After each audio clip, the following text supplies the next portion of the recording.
Romantic criticism, Wordsworth's concept of poetic diction and concept of poetry.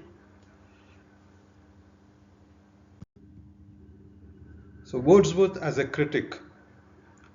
So we all know that Wordsworth is a poet and he was the one to be one of the pioneer in the romantic criticism to introduce his specialization in criticism. Particularly he was very much involved in the romantic movement. He was the one to produce the lyrical ballads, and that seems to be the manifesto of the romantic criticism.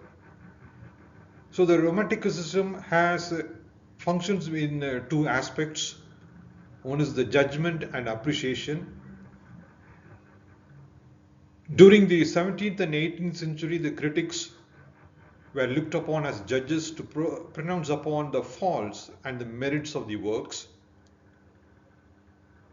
And Wordsworth was been very much impressed by the French Revolution and the American War of Independence.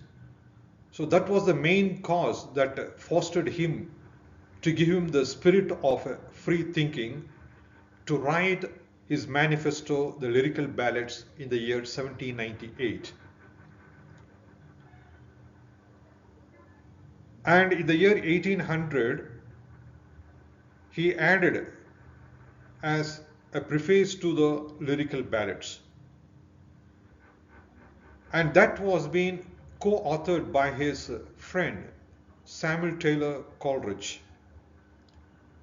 He emphasizes on emotion, imagination, and the beauty of nature. And he ignores the rules of Aristotle and Horace. And he further says that the fundamental of poetry lies in its functions, especially the emotion and imagination. So how he became as a literary critic? So redefining poetry. So we know that even Robert Frost defines that a poetry begins in delight and ends in wisdom. Here there are two functions which he tries to stress upon. The emphasis on emotion, that he mentions that the spontaneous overflow of powerful feelings, and also the emotions recollected in tranquility. And also he highlights about the nature as a source of inspiration, and that inspiration has delved the poet to understand the deep truths about life. So Wordsworth was the first theorist of the Romantic movement who brought fundamental changes in Romantic theory and practice. About the neoclassicism, he was challenging them because he was against the rules and regulations of writing a poetry, because he believed only in the rustic language.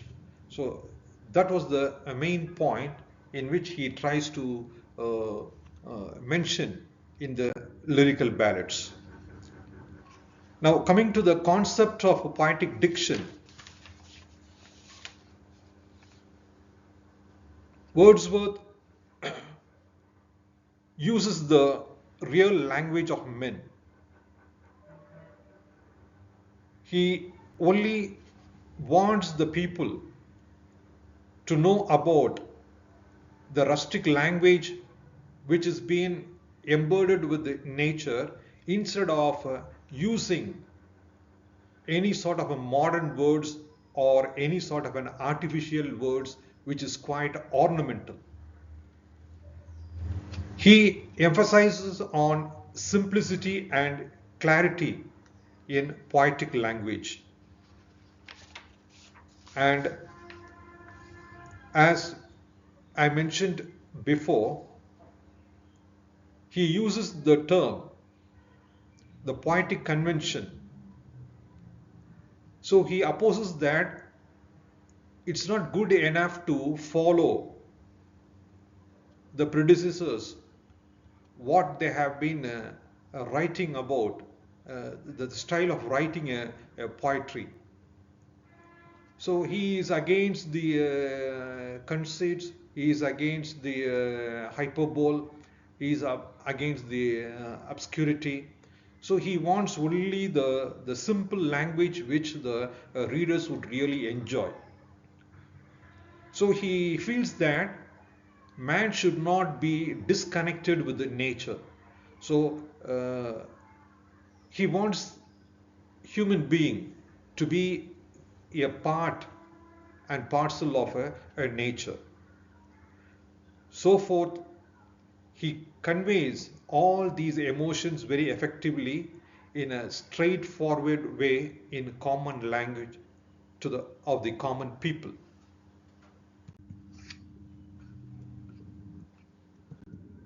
Now, the Wordsworth concept of poetry. So according to Wordsworth, poetry is no longer an imitation or invention, but an expression of emotion and imagination. So even Plato, he himself has justified that. A poetry is not just a matter of words or technique, but a lofty and mysterious creation of man. Here Wordsworth put forth the two creeds in lyrical ballads, in which he says that a good poetry is defined as the spontaneous overflow of powerful feelings and emotions recollected in tranquility. So we come to understand that poetry is not set to a set of rules and regulations, but it favors many things which has been related to nature, especially the emotions and imagination. Wordsworth tells that poet enters into a state of mystical trance and all his external sensations are laid asleep and only his soul is awake. So from this we understand that Wordsworth seems to be a symbol of storehouse of knowledge, and even he tries to advocate what Plato has also mentioned about poetry, that people should have moral values and moral virtues. So it is the responsibility of the poet to teach them, imbibe them forbearance, tolerance, rectitude, and he also favors the narrative form rather than an imitative form.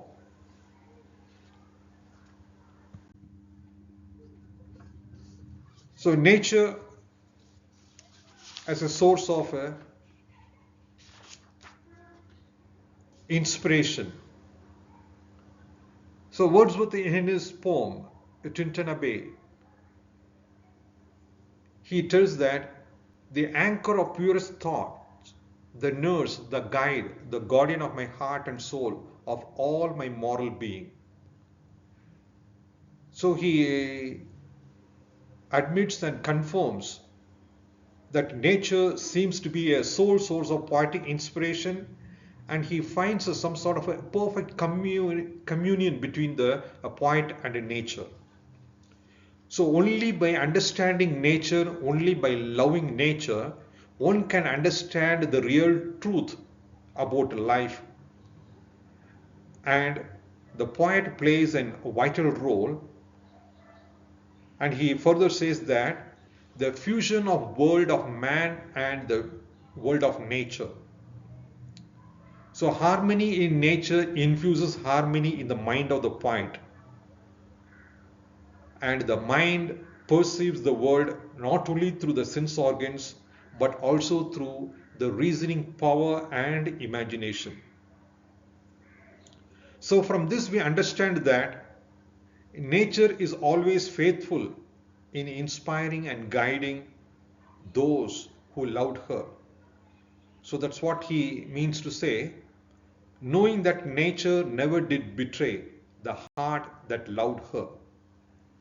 So he has been very much intimate and he worships nature as well. To conclude, man's constant and sympathetic association with nature can alone fill his life with spiritual light and divinely spirit.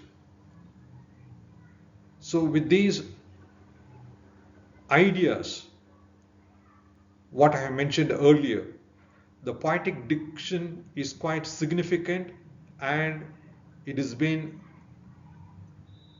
relatable with the emotionally resonant, and moreover the poetry emphasizes on emotion, simplicity and beauty of nature, and thus it influences poets and also the critics to develop their work successfully. Thank you.